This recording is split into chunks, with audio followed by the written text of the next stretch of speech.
Prepared statements are a feature of MySQL and of many other databases. The topic is too advanced for an introductory tutorial, but I do think it's important for you to understand what they are. The general idea is that you give MySQL a template for a query that you want to run, with places indicated where you can fill in the blanks later.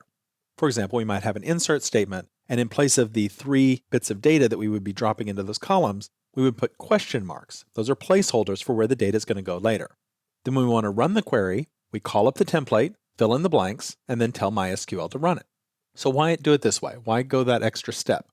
Well, because when any query runs, the database has to parse the query and develop a plan for running it. With prepared statements, the database will do this work once, and then you can reuse it for future queries where only the variables change. The parsing and the plan of attack stay the same. This can be faster, especially if you're doing complex queries or repeating a query many times. But more importantly, prepared statements separate the query from the dynamic data. This completely, 100% eliminates the possibility of SQL injection. It even eliminates the need to escape your values to prevent it, because the blanks where the data goes are so clearly defined, and the data that's going in there is going to be cast into the right type, so the database will handle it for you. It'll make sure that it puts the right kind of data in the right spot, and it won't accidentally inject SQL. Now, as I said, we aren't going to be using these in this tutorial, but they have come into pretty common usage in PHP, so I think you should at least recognize them. Let's take a quick peek at an example before we move on.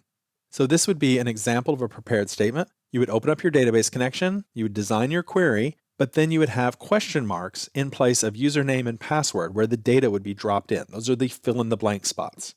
Then you would call MySQLi prepare to prepare the statement, and from then on we have a statement object that we can work with.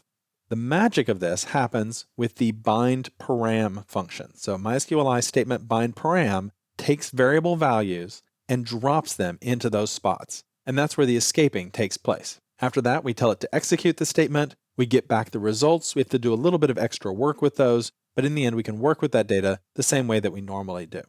Now, there are a few quirks with prepared statements that make them a little bit harder to pick up until you've had more experience with PHP. So for now, you should stick with what we've learned and query the database the standard way and escape your values using MySQL real escape string. But at least now you know what lies ahead for you when you do start working with prepared statements.